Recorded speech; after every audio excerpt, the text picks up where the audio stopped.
He was my boyfriend for 7 years. Then he got married behind my back. He took 7 years of my life. I took everything else. I guess I should start at the beginning. Not the fairy tale version I used to tell at dinner parties, but the real one.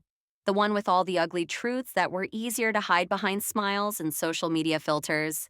7 years.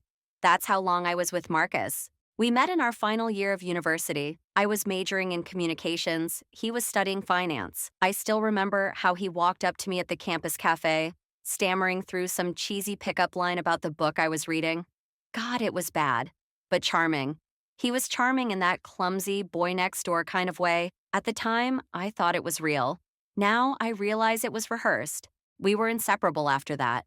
Mornings spent in bed talking about the future, nights out with our shared group of friends. Matching mugs, Spotify playlists, and whispered dreams of traveling the world together. I supported him when he struggled to find a job post-graduation. Even loaned him money. No, we took out a loan together. For a business venture he swore would make us both rich. I believed in him because that's what you do when you love someone, right? That belief, it turns out, was my biggest mistake. It didn't happen all at once.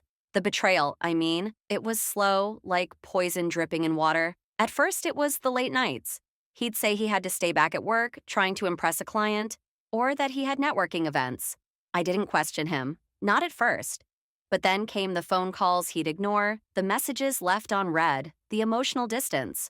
I chalked it up to stress. Everyone has ups and downs, right? But one night changed everything. It was a random Wednesday, and Marcus was supposedly out of town for work. I was scrolling through Instagram when I saw a story posted by one of his coworkers, a group selfie at a rooftop bar. In the corner, blurry but unmistakable, was Marcus. Standing next to a woman I'd never seen before, his arm around her waist. My heart didn't break that night. It cracked, just a little, but it was enough. From there, I started watching, quietly. No accusations. I played the supportive girlfriend while I scrolled through his tagged photos, his email inbox, our shared Dropbox. I found screenshots. Hotel bookings, restaurant reservations, all under her name, Elena. Then came the bombshell. He married her, behind my back. While we were still together, they went on their honeymoon in Greece, and guess what? He was texting me during it, sending me pictures of sunsets I now realize weren't for me. They were probably just recycled from his vacation. He told me he loved me, told me he missed me, told me we were forever. I didn't scream, I didn't cry, I froze. Then I planned. Marcus didn't know I had access to everything. His work emails, his personal files, all thanks to that startup we launched together and the cloud drive he forgot to disconnect me from. Over the next few weeks, I quietly gathered every single piece of evidence of his affair, of the fraudulent invoices he'd sent to clients under the company name, of the shady kickbacks he took from vendors. Then I submitted an anonymous tip to his company, complete with a full Google Drive link of organized folders, subfolders, and summaries. They fired him within days. But Marcus didn't know it was me. Not yet. He called me that night, said his job was downsizing. He was stressed, needed space. I offered comfort, said I understood. Told him I was proud of how hard he worked. He thanked me. Said he didn't know what he'd do without me. I almost laughed. Next, I called a lawyer. We still had that loan hanging over both our names, and I wasn't going to let that chain me to him. My lawyer helped me draft legal documents that transferred responsibility onto him while protecting me.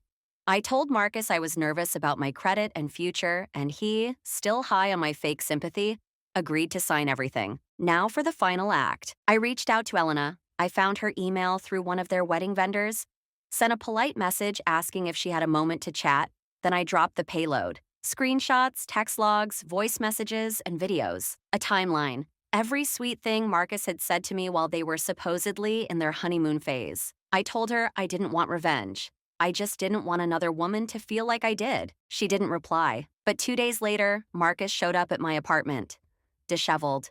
Red eyes. Said Elena had left him, that she moved back to her mother's place and blocked him on everything. I don't know what happened, he said. Oh, I said, with the calm of someone who already knew the storm had passed. Maybe you should ask your wife. His face drained. That's when he realized. You did this. No, I said. You did this. I just turned on the lights. He begged. Pleaded. Tried to explain. Cried like I'd never seen him cry. I didn't say a word. Just stood up, walked to the door, and opened it. He left. That was the last time I saw Marcus. Since then, I've rebuilt.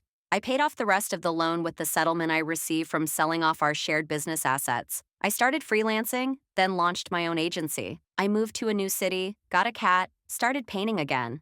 I sleep better, breathe easier. Sometimes I still think about those 7 years, the laughter, the plans, the person I thought I knew, but I don't miss him. I miss the me I was before him, and every day I fight to become her again.